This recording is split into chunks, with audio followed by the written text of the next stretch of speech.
production. In the mix. With the Commish, Nate.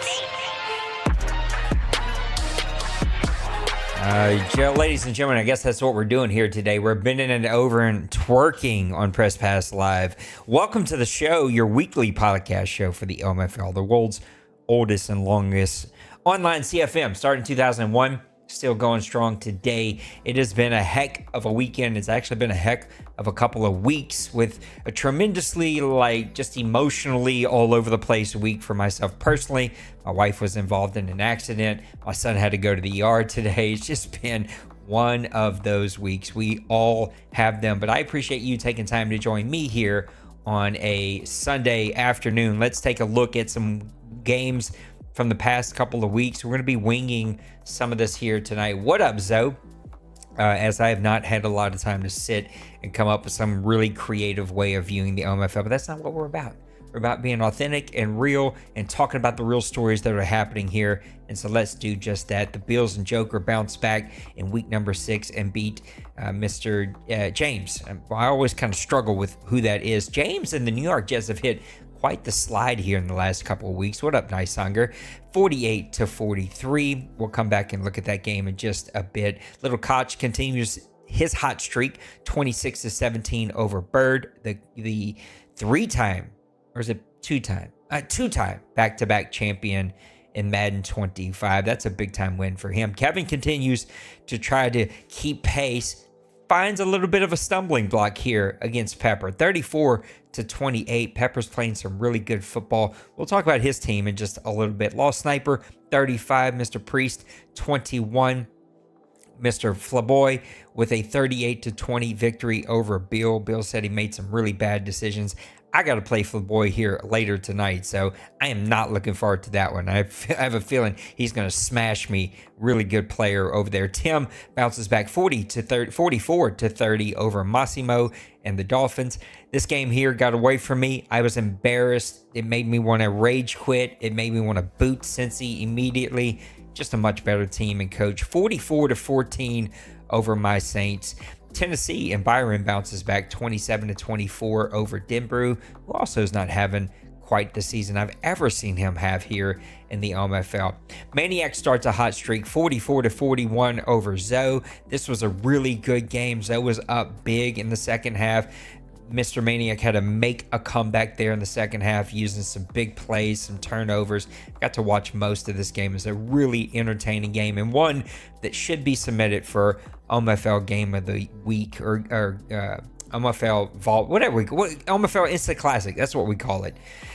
Twinkie and these Eagles, man, they are red hot this season. 41-27 over Mr. Roger and the Houston Texans.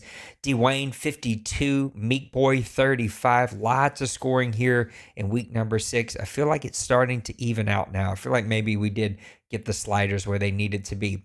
Randy and the Colts 49-25 over Nipple and his Ravens. Trey 37-24 over D-Money. Big time win there for Mr. Trey. And then finally wrapping up week number 6, the Raiders and Jay Bowles with a 31-24 victory over his buddy, Mr. Jay Glaze. The Buddy Bowl goes to the Raiders this time. I want to come talk about James and Joker. Joker talked about this game. He's like, man, I need to find some defense, whatever I need to do. And he made some changes after this. I think he made like 18 trades or something to try to get some linebackers and some players to come make some plays for him. 496 yards to 446 yards for the Jets. All offense all the time. Both teams had 2 turnovers, 6 offensive red zone touchdowns. That's a pretty good percentage right there. And the time of possession was all for the Bills and Mr. Joker, 29 minutes. He had the ball for 30 minutes, only 14 minutes for James. It's really tough to compete. What up, Kev? Josh Allen, 112.2 QBR, 316 passing yards, 5 touchdowns, 2 interceptions, 67% completion percentage. No Joker said he had no offense. He did give up a lot of yards, but only 45% completion percentage here for Mr. I forgot his name, Fields. Just read it. It's on the screen. 9 rushes, 170 yards. That kept the Jets in it. Mayberry is a playmaker, a long of 65, 2 touchdowns on the day. Pacheco, 17 for 89 with the touchdown. Even Allen getting in a couple plays there, 3 for 41. Man, look at these guys just averaging well over 14 yards a carry for all of those guys combined. Wilson, 5 receptions, 120 yards and 2 touchdowns. Tyson threw in 7 for 101 and a touchdown. And then finally looking at the defense in this one, wasn't a whole lot of it, but the guys who tried to make plays, Sauce Gardner with 12 tackles. Enrique coming over from the Giants, he's got 11 tackles, 2 for loss. The sack leader in this game was Hancock, Kelly, and Bosa. Then your interceptions from Milner, Marshall, Pace, and Johnson. Marshall making some plays there for the Jets after moving over in that really weird trade that Big Hurt did. And that's a look at week number 6. Let's move it over to week number 7, see if we can get through this really quick. Massimo, 33-14, bouncing back against Priest. Dwayne continues his stronghold on his division, 42-10 against Bill, who looked to turn the corner in the following week finally. Kansas City, we finally got Luka back, and man, he comes away with a big win here. 38-24 over D-Money. I would have went bust in the gold sheet if I even had any money left in that one. Chicago and Colin beats my Saints 35-27. Another game that just dominated me from start to finish. We have yet to figure out how to play Madden in this cycle. Tim with a 31-14 victory over Nicehunger. I know Nicehunger said he had a plan. Sorry, man, it didn't work out on that one. Flaboy keeps himself hot there, 29-24 over Big Hurt. And Jacksonville, Atlanta hanging 59 on Tampa Bay. Cincy Berg is pushing this what's the word I'm looking for? Sportsmanship, maybe? He's pushing it to its fine limits here with these points and scores. 59-38 against Kevin. Meat Boy, 44, loses to X Factor. That's a big time win for you, Zoe.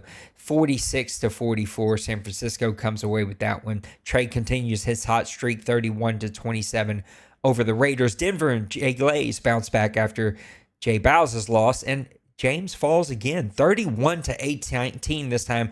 I don't know what has happened to the Jets here recently, but he isn't playing that strong bait. Oh, that was a sim game. There you go. See the 0 right there. But James has been playing really strong football to start the season. He's hit a little bit of a stumbling block here as we get to the midway point. Bird bounces back 30-24 over Pepper in a really great game there. Twinkie with a 41-21 victory over Randy. And Arizona being disrespectful, 54-40 over his old team. And Joker, those guys had to play twice. But man, no defense to be found for Mr. Joker once again. Let's talk about this Pittsburgh and Carolina game. Pepper versus Bird, 2 guys that have been playing here for a very long time. A little bit of defense in this. I know the score doesn't quite show that, but a little bit here. 396-306, 143 rushing yards, 253 passing yards.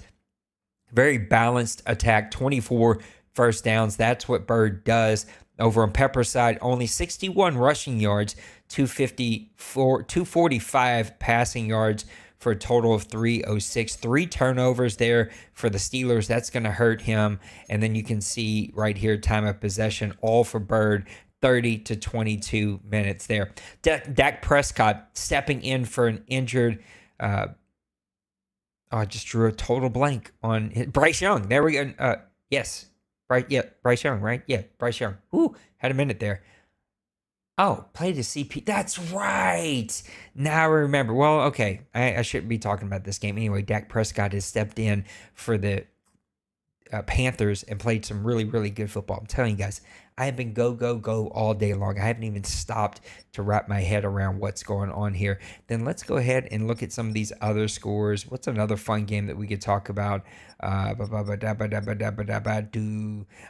This game had some controversy. It feels like every game seems to have a little controversy. Every week, there's at least one game that has like something to be said. Let's talk about Luka getting a victory over D-Money. Big time victory there. 201 rushing yards, 9. That's right. That number means right. Was this a CPU game too? Somebody going to tell me this was a CPU game as well. 9 rushing yards, 382 passing yards to 243, 551 total yards on the day. Only 1 turnover from the Rams, and you can see finally the time of possession fairly even. Went a little way to the Kansas City Chiefs. Luka staying red hot here with Mahomes. Good to see him back. Good to see him with this team. 85% passing. Edwards, 81% passing. Both of these guys barely missed any passes on the day. 18 of 21, 26 of 32. Rushing the ball, Cooks, 22 for 177 and 3 touchdowns. Smith with 7 for 25. And the leading rusher for the Rams. Oh, this has to be a CPU game. God darn it. All right, I'm done. I'm not talking about any more games in Week 7. You want to look at Week 7? Go look at it yourself. I give up. I'm waving the white flag. New England beats the Jets 31-3. Was this a CPU game? It feels like every one of James's games that I'm trying to talk about ends up being a CPU game. So I give up. Check scheduling. Yeah, I'm not doing that. Not stopping what I'm doing, going to the other screen and checking scheduling. I'll just get it wrong. It's the way it works. Atlanta with a 42-24 victory over Pepper. Little Koch and the Browns with a 41-14 victory over his buddy Denbrough, who this is starting to get really head-scratching. I've never seen Denbrough play like this. This is not Denbrough football that I've come to know. So I don't know if he's like hitting the reset button on his roster, if he's just not around, if he doesn't care, if he's playing with his left big toe. I don't know what's going on over there, but this is not normal Denbrough football that we're used to seeing. Twinkie, who's been red hot this season and having a really great season, he falls to Flaboy 35-28. And that one, Detroit with a 49-19 victory over Priest. Dallas continues their hot streak, 34-22 over Chicago and Colin. Joker finally finds some defense. Unfortunately, it was against our good buddy, Nicesonger, 34-16 over Minnesota. Jacksonville and Big Hurt bounces back 38-14 over Massimo, who put up his quarterback for sale after this game, which is a head scratcher. Massimo just likes getting rookie quarterbacks, building them up, and letting them go for either cheap or free. Giants and Bill bounce back against the Rams, 13-10. Finally, some defense. I'm going to go ahead and just assume, even though there's no reason to assume this was a CPU game. I have no clue. It just feels like every game I want to talk about was a CPU game. Was this a CPU game? Y'all find out. Y'all let me know. Figures. Yeah, okay. San Francisco and Zoe with a 28-21 victory over Jay Glaze. We could talk about that game. That'd be a fun one.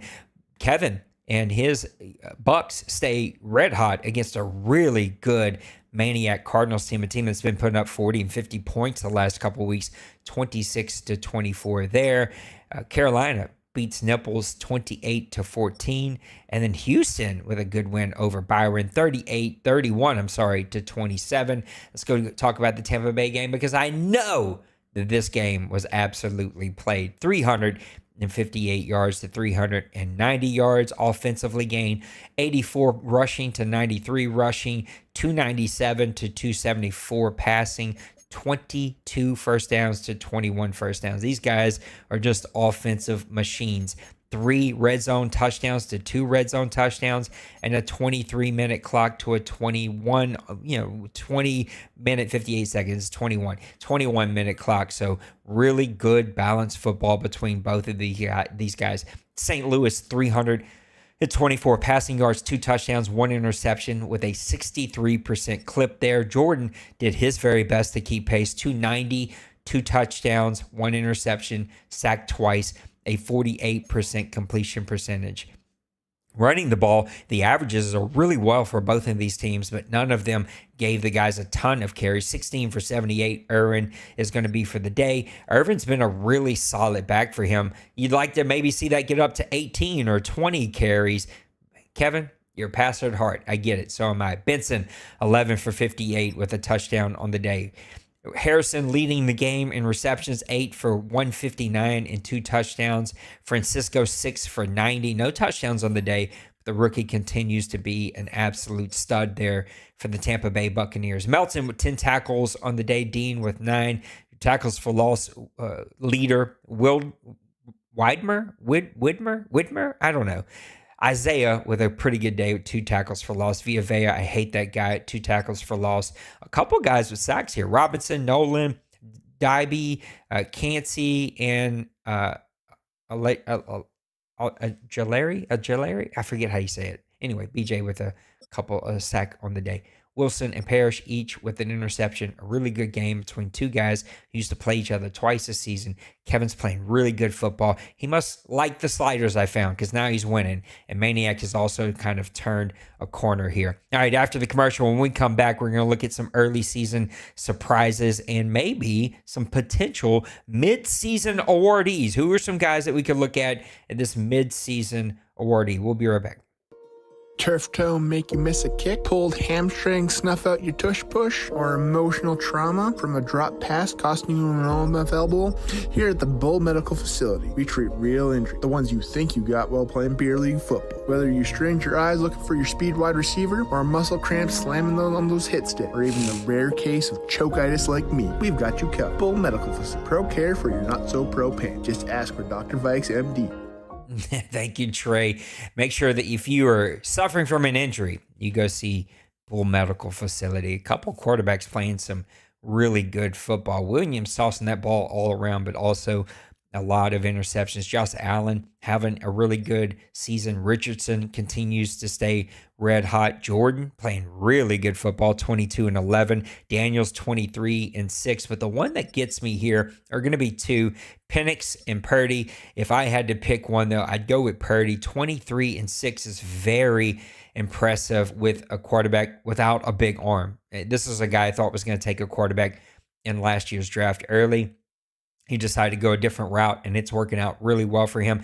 Penix is impressive, but this is a guy with a bigger arm, a lot of mobility, a guy that's been built up a little bit, and a guy that, since he's playing really good football, 21-4 is outstanding. 73%. This guy feels untouchable. Yards per game, 324 yards per game. He's just playing really, really good football. Only sacked 10 times. Purdy's been sacked twice as much with 23, but Penix is playing really good football, only sacked the 10 times so far. Looking at your rushing leaders, we've got some guys playing some great football. Derrick Henry still getting it done there for Trey and the Chargers. 101 carries, 923 yards, a 9.1 yards per carry clip. That's pretty good. 9 touchdowns, 0 fumbles. Tootin, the guy that led the OMFL last season, also playing really good for Big Hurt.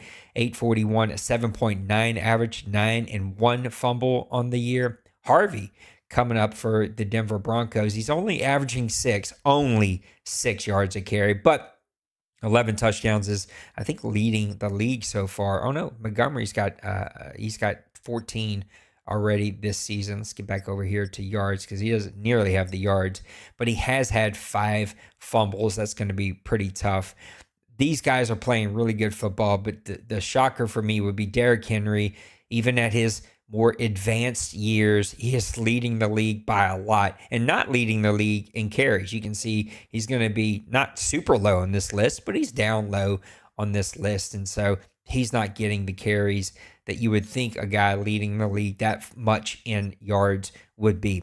Looking at your receptions leaders, I feel like these are always skewed in the OMFL.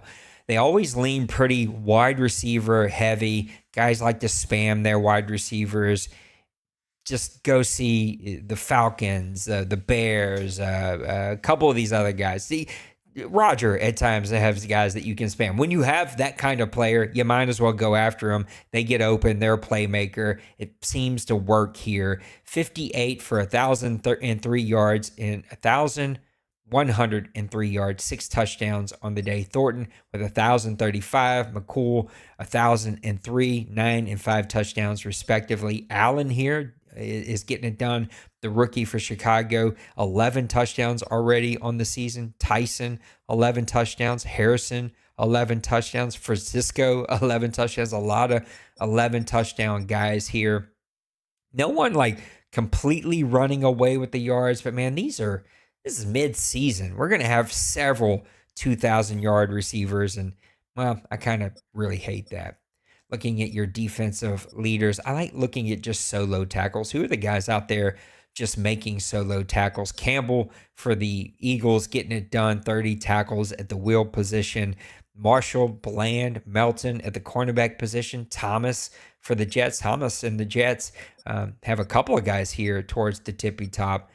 Greenlaw at the Mike position, Murphy, McMullen, all at the Mike position, all making plays there for their teams. Your tackle for loss leader, Hutchinson, such a powerhouse coming off the edge there. Williams for the Jets, Parsons for the Dallas Cowboys. It's weird to see the Dallas star behind him and the Packer jersey on him. It's really weird. Princely getting it done there for the Carolina Panthers. Van Ness. So the Packers got, well, no, I guess they don't. I'm just talking about them, but I forget some of these guys don't play for the Packers anymore. And then Phillips, Nolan,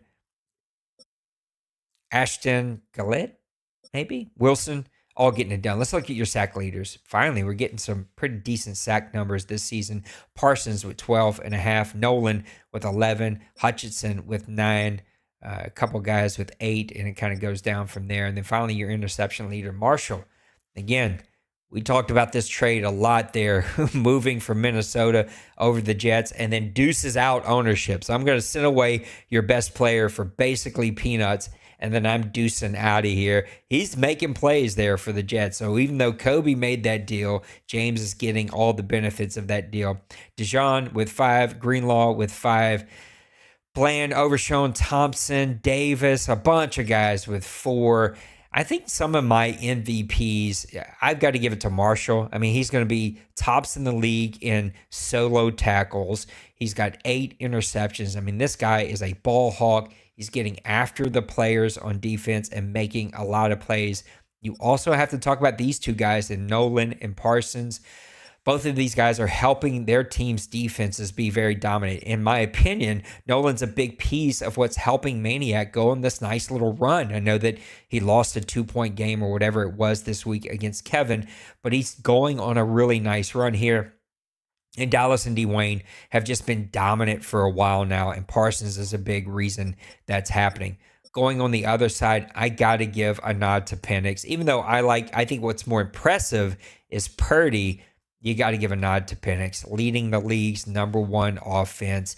He has so many weapons. He's so good at him with Cincy at the helm. He's so good at making reads. 73% might put him at the tippy top. Yeah. Oh, no, Daniels at 75%. Edwards, who's just starting to get some plays here. So I don't know if that would count there. But if you combine those guys, D-Money's playing some good football. Penix right behind them. Lots of touchdowns, little interceptions. Penix would probably be my offensive player of the year. A guy in the running has to be Henry with 923 yards and the 9 touchdowns. I'm personally not ever going to vote for a receiver. I think that they're just too easy to blow these stats up. You get a guy with speed and athleticism and playmaking ability, and with the way that we can call offenses here, I think wide receivers are just skewed. I'm going quarterback or running back every single time, and I think what Penix is doing is just absolutely amazing. All right, next we're going to open up the OMFL mailbag, so we will be right back after this message from Dream Bean. Howdy there, y'all. Have you ever had trouble staying fresh in your Madden game? Has your FBR really stunk it up? Do you reek from sweaty gameplay? If you answered yes to any of these, we can help. We are proud to tell you about a great new product. We call it Dream Bean. Yes, that's right. Dream Bean works hard to get rid of stale Madden gameplay, penetrates deep into the pores to reach those stubborn, hard-to-reach FPR issues. Turn that Madden reek into Madden chic with Dream Bean. State-of-the-art design that gets the job done. We use all natural ingredients to create the best-smelling, cleaning FPR product on the market today. So don't delay. Call now and get yourself Dream Bean clean. Operators are standing by. Call 188-FPR-CLEAN. Call now. That commercial makes me laugh every time because every time I think it's ending, it just goes again and it goes again and it goes again. Now, here's a question from Mr. Cincyberg. Pretender, contender, and he gave me a list of teams. Lions are sitting at 7-1, absolute contender. They have a good 3-game lead here. The Vikings and Bears, I thought would be 2 teams that push them. I thought the Packers might be able to turn the corner. He's not even attempting to be a competitive team. It looks like Colin is going to just build the young guys, get some good draft picks, and Nighthunger's just hit a bit of a skid here. So I still have hopes that Nicehunger can go on a run here in the second half of the season, but absolutely contender sitting here at 7-1. Next was the Bucks at 6-2. Now they were 5-2. Absolutely contender. He's playing really good football. Falcons and Panthers, they're going to all battle this out to the very end. I think the Falcons will win it. This offense is outstanding. I think the Panthers have a way of just balancing everybody out. And at the end, he just makes enough plays. But the Buccaneers, as long as Kevin can avoid the big mistake and sort of the bad attitude that happens, and he sort of turns on himself, and then he turns on the game, then he turns on everybody else. If Kev can avoid that, he's one of the best offensive coaches that we have here. He's putting together just enough plays to get some victories here. Another impressive win this week against Maniac, and this is an impressive team at 6-2, an absolute contender. AFC, he moves over to the Raiders at 3-4. I'd hate to say it, but I'm going to call them a contender after losing this week. I think the gap here is going to be too large to overcome. Chargers clearly have a stronghold 3-game lead so far on this division. I think there are a lot of other really, really good teams here in the AFC. I think the Raiders are going to be a pretender trying to make the playoffs for this season. And then finally, the Rams. Let's get over here at 3-5 now. Pretender, but only because he's chose to. We and I had a laugh in our 30-minute conversation that we had 2 weeks ago now, or whatever that was, that I feel like he lets us win just to sort of let us win, but it's not because he doesn't want to.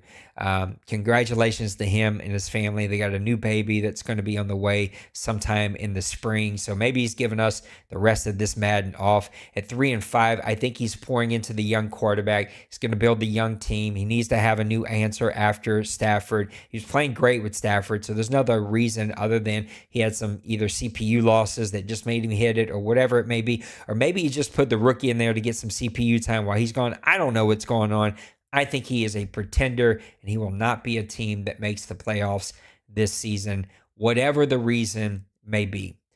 Lost Sniper says, do you prefer blind nature of Pick'em and Gold Sheet, or would you prefer it to be more transparent like it was, so you can see owners'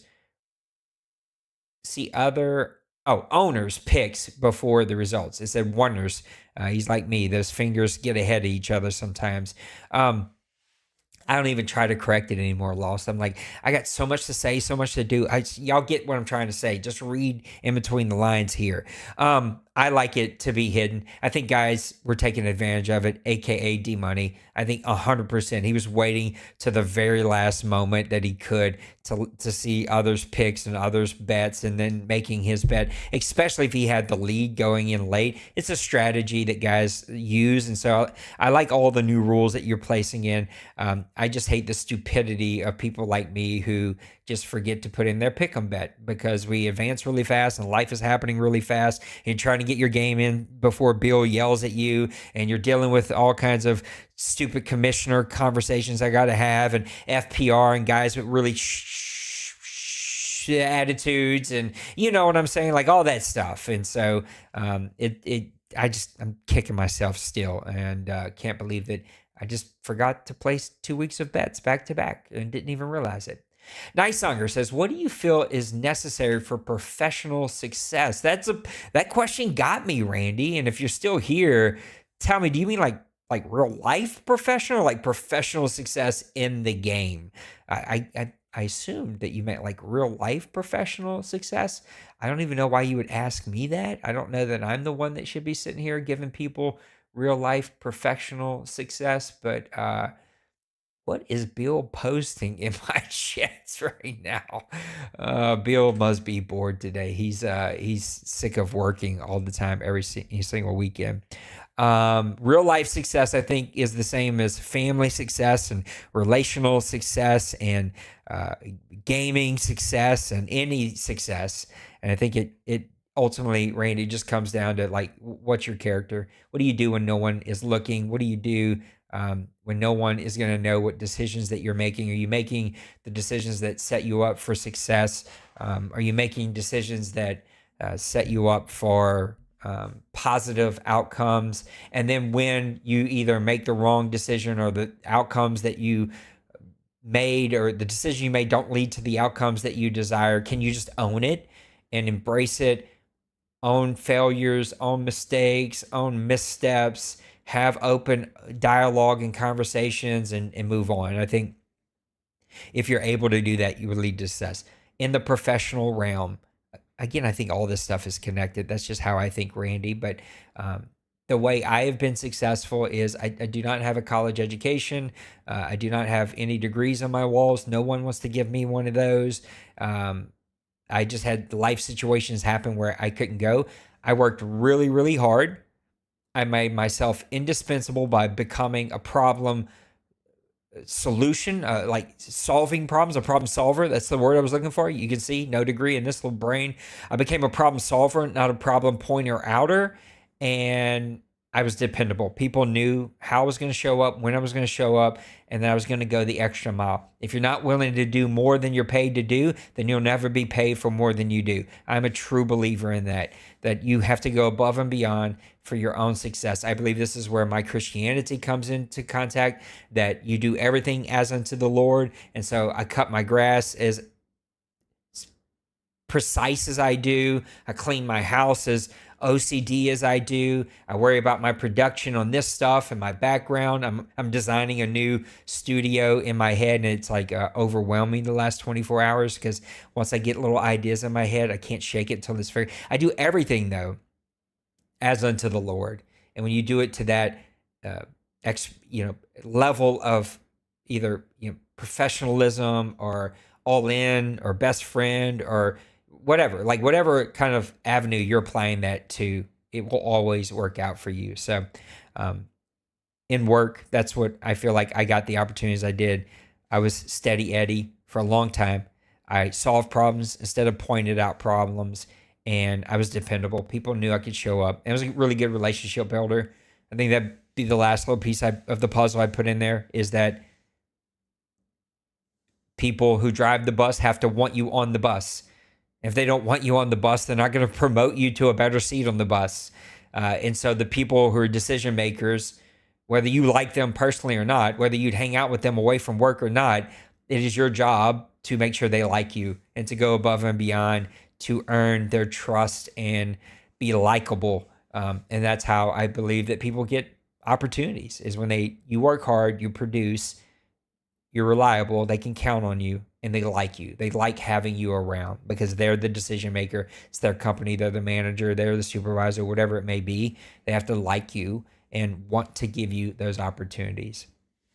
And again, I think all that applies to relationships, the Christian walk, to gaming, to building things, like everything. It goes back to those same things. All right, that's it. The OMFL mailbag, I'm going to check it again. I think is empty. It is. The OMFL mailbag is empty. We talked about some midseason award winners and surprises. We covered week 6, 7, and 8 in the OMFL. We got one more game that's going to happen here in just a little bit, and then I'm going to play my game a little bit later tonight. FPR is really annoying this year. I don't know what's going on sort of league-wide, but I don't know, man. There's some weird conversations that are having to happen. I believe there's like some really poor sportsmanship. I've had teams up 25-35 on me, still kicking field goals, still running play action passes. Just like, I got to bite my tongue off and just walk away and leave it alone.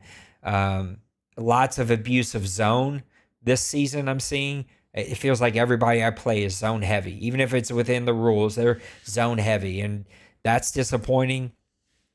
I feel like we finally got the sliders in as good of a place that we can have them. And I hope the rest sort of cleans itself up as now the sliders have found themselves to be a little bit more steady and the rest come together. All right, I'm going to watch Landman with my wife and hang out with her for a couple hours. I'll be back late tonight, so come hang out with me if you can.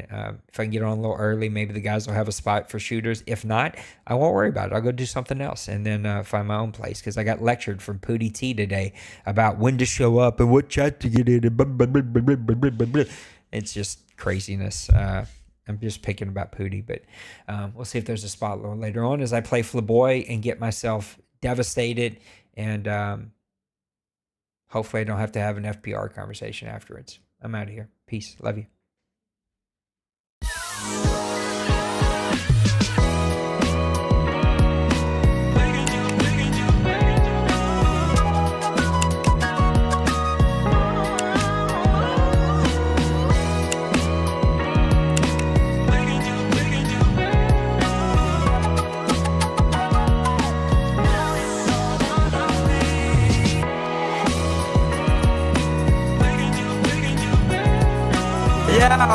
Smash that like and subscribe.